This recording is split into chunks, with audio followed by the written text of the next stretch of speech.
Só você sabe os seus trauminhas de infância, a ausência do papai e da mamãe, aquilo que você não teve. Então cabe a você alinhar esse destino, essa defasagem que houve pela sua infância, para que isso não reverbere no seu futuro filho, se caso você queira ter filho. Ou na sua família, no seu relacionamento, porque isso vai reverberar. A partir do momento que o seu destino se cruza com o outro, ancestralidades se cruzam. Seja por um dia, seja por uma vida.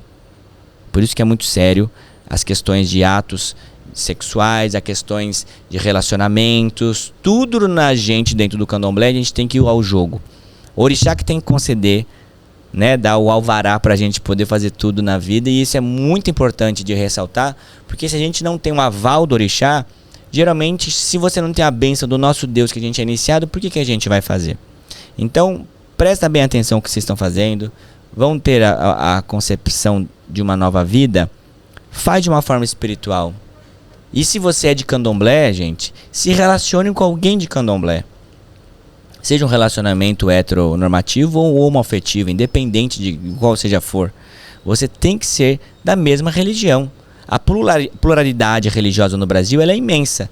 Mas se você está cumprindo um preceito religioso, aquela outra pessoa que não é iniciada ou que não frequenta a mesma religião que você, vai entender, mas sempre vai ficar uma coisa, um clima chato no ar. Por isso que eu sempre falo.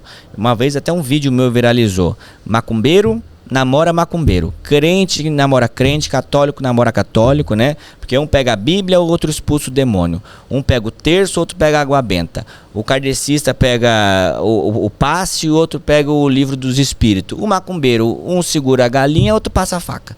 Então o macumbeiro tem que namorar com o macumbeiro, para que não tenha nenhum problema lá na frente. Até mesmo depois, se vocês romperem, o filho de vocês, os dois são da macumba, entendeu? E só lembrando, só o macumbeiro tem licença poética para chamar o outro de macumbeiro, entendeu? Então quando é uma família gerada dentro de um vínculo candomblecista, é uma coisa maravilhosa.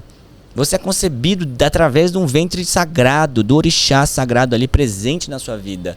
Então você apresentou ao orixá antes daquele destino vir à terra, que ele vai estar vindo. Então ele do mar já vai traçar de uma forma bem melhor. Você vai adoçar o Orum, você vai adoçar ele do mar, ou Dudua, ou Batalá, toda a família Nilá, que é a família Funfun, para que aquela criança venha concebida de uma forma muito maravilhosa. E isso existe, tá, gente? Muitas crianças das famílias pelo mundo afora, em várias outras religiões, as crianças elas são bem pré-definidas. Não sei se vocês já viram aí, mas dá uma pesquisada. Existe um calendário Yorubá anual que não é igual ao nosso. O calendário Yorubá tem 4 dias. Já viram lá que todo ano, quando começa o calendário chinês, é sempre no mês diferente do nosso? Eles também seguem outro calendário.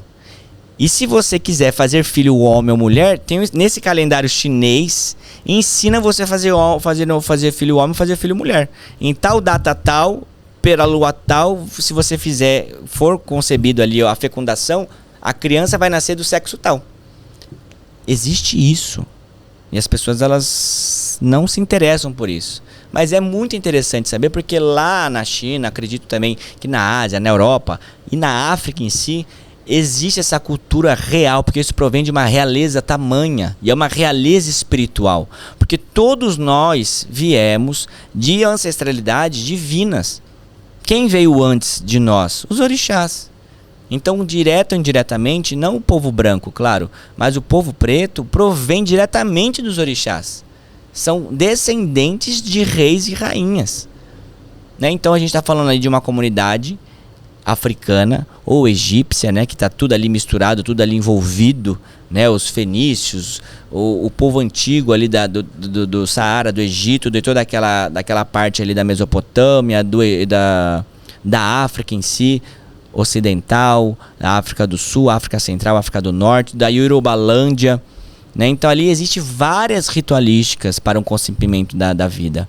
Não sei se vocês viram já, eu já presenciei. Lá na África, quando a criança nasce, ela é colocada dentro do Opoifá. O Opoifá é um tabuleiro de jogo, que é desse tamanho, onde a gente coloca o pó sagrado de Irossum, e ali com o pezinho da criança é marcado alguns odus com a moleira da criança, de bota no tabuleiro também, marca. É ali, saca aquele odor da criança, para aquela criança ter vida. Isso estou falando de dias de vida, assim, acabou de nascer.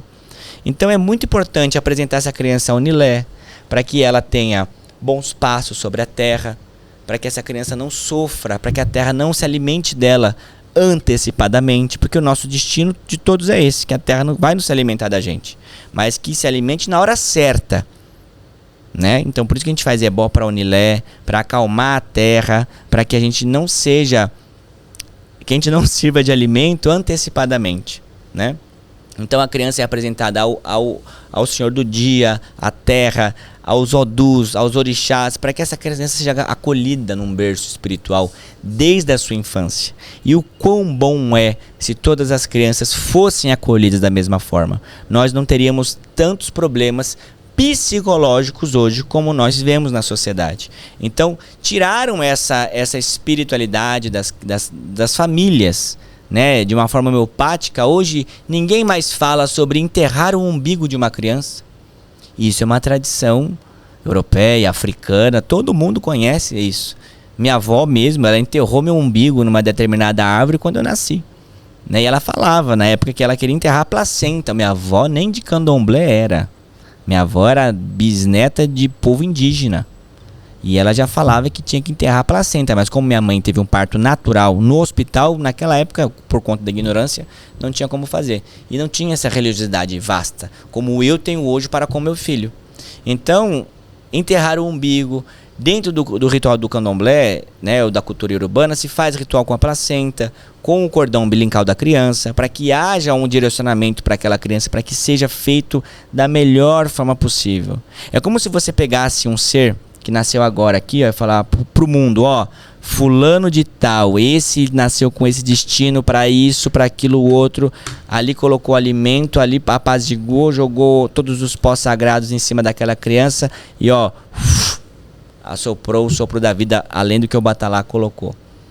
Aquela criança, muito provavelmente, não vai ter problema nunca.